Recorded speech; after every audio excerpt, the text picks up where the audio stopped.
The live TV, सच सबसे आगे। नमस्कार, द लाइव टीवी आप देख रहे हैं, आपके साथ मैं हूं आदित्य कुमार। निर्मला सीतारमण के पति का एक बयान फिर से वायरल हो रहा है, जिसको लेकर चर्चा हो रही कि आखिरकार वित्त मंत्री के पति ने एक ऐसा सवाल खड़ा कर दिया है जिस सवाल को विपक्ष लगातार उठा रहा है, आम जनता भी पूछ रही है। और उनका सवाल खड़ा करना यह बताता है कि आने वाले समय में बीजेपी किस तरीके से एक्सपोज हो जाएगी। इलेक्टोरल बॉन्ड को लेकर चर्चा हो रही है। इलेक्टोरल बॉन्ड पर तरह तरह की बातें हो रही है और इलेक्टोरल बॉन्ड को सबसे बड़ा स्कैम बता दिया है निर्मला सीतारमण के पति ने। देश के वित्त मंत्री के हस्बैंड ने ये पोल खोल दी है कि ये जो स्कैम है वो कितना बड़ा है। ये बहुत बड़ा स्कैम है। देखिए, सीधे तौर पर अब उसको विपक्षी पार्टियां उठा रही हैं, आड़े हाथों ले रही हैं किस तरीके से ये बड़ा स्कैम हुआ है। कांग्रेस ने अपने ट्विटर हैंडल पर, एक्स हैंडल पर यह बाकायदे पोस्ट किया है कि इलेक्टोरल बॉन्ड हिंदुस्तान का ही नहीं बल्कि दुनिया का सबसे बड़ा स्कैम है। परकला प्रभाकर जी, परकला प्रभाकर ये वही है जो कि निर्मला सीतारमण के हस्बैंड है, यानी पति हैं, देश के वित्त मंत्री के पति। वो सीधे तौर पर कह रहे हैं परकला जी जाने माने अर्थशास्त्री भी हैं और वित्त मंत्री निर्मला सीतारमण के पति हैं। तो अर्थशास्त्री को तो आप जानते हैं कि ये सब मामले बहुत अच्छे से पता होते हैं और उन पर गहन अध्ययन भी करते रहते हैं, चीज़ों को समझते रहते हैं। जब बजट आता है उस पर भी उनका निर्णायक पॉइंट ऑफ व्यू रहता है। और जब इलेक्टोरल बॉन्ड को लेकर पूरे देश में चर्चा हो रही है कि आखिरकार सबसे ज़्यादा चंदा जो है वो भारतीय जनता पार्टी को इलेक्टोरल बॉन्ड के जरिए मिला है और वो कंपनियां इनमें शामिल हैं कि जिन कंपनियों पे कुछ दिन पहले रेड पड़ती है, उसके 1 महीने बाद इलेक्टोरल बॉन्ड खरीद लेते हैं, बीजेपी को चंदा देते हैं, उसके बाद से कोई जांच नहीं होती, कोई पड़ताल नहीं होती, यानी डरा कर चंदा लिया गया है। राहुल गांधी ने भी इसको लेकर कहा था कि क्रोनोलॉजी आप समझिए कि भारतीय जनता पार्टी कहती है कि चंदा दो प्रोटेक्शन लो, चंदा दो धंधा लो, यानी काम तभी मिलेगा आपको जब चंदा आप देंगे, बिना चंदा कुछ नहीं होना है। रणविजय सिंह ने भी इसी वीडियो को पोस्ट करते हुए, जिसमें निर्मला सीतारमण के पति हैं जो सवाल उठा रहे हैं, अर्थशास्त्री भी हैं, लिखते हैं वित्त मंत्री निर्मला सीतारमण के पति परकला जी को सुना जाए। परकला जी का कहना है कि इलेक्टोरल बॉन्ड दुनिया का सबसे बड़ा स्कैम है, दुनिया का सबसे बड़ा, देश का नहीं, दुनिया का सबसे बड़ा स्कैम है ये इलेक्टोरल बॉन्ड। सुप्रिया श्रीनेत ने भी इस वीडियो को आड़े हाथों लिया है, लिखा है कि इलेक्टोरल बॉन्ड हिंदुस्तान का ही नहीं बल्कि दुनिया का सबसे बड़ा स्कैम है। ये कहना है श्री परकला प्रभाकर जी का। वो एक जाने माने अर्थशास्त्री हैं, वित्त मंत्री निर्मला सीतारमण के पति भी हैं।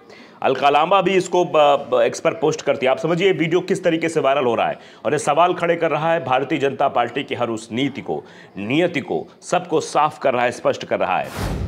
अलका लांबा लिखती है कि इनका नाम है श्री प्रभाकर, मतलब परकला प्रभाकर। ये कोई आम आदमी नहीं बल्कि एक जाने माने अर्थशास्त्री हैं और वित्त मंत्री निर्मला सीतारमण के पति हैं।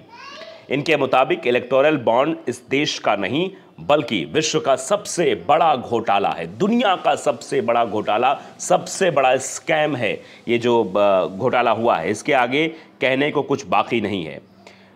आप समझिए, अवधेश पारिक ने भी लिखा कि निर्मला सीतारमण के पति कह रहे हैं कि इलेक्टोरल बॉन्ड देश का ही नहीं दुनिया का सबसे बड़ा घोटाला है।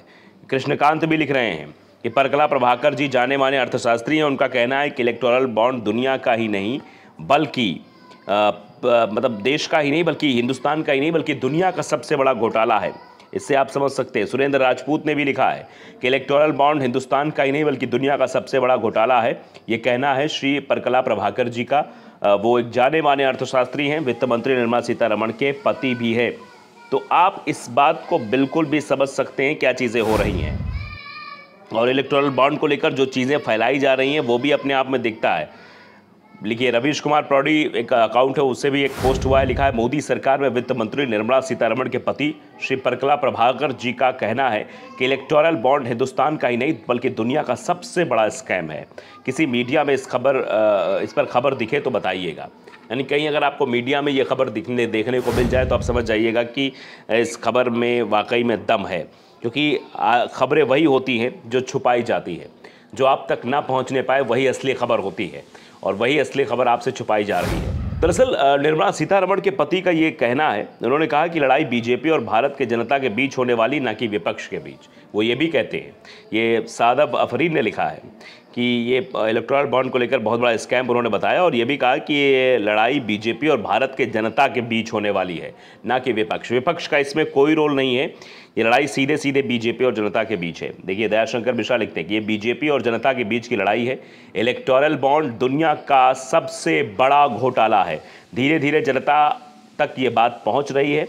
परकला प्रभाकर अर्थशास्त्री हैं, वित्त मंत्री निर्मला सीतारमण के जीवन साथी भी हैं, तो उन्होंने सीधे तौर पर ये बड़ा हंगामा खड़ा कर दिया है। बड़ा बवाल भी इसको लेकर बचा हुआ है। और इससे पहले भी उन्होंने मतलब जब उन्हें मौका मिला तब उन्होंने अपनी बातें लिखी हैं, अपनी बातें कही हैं।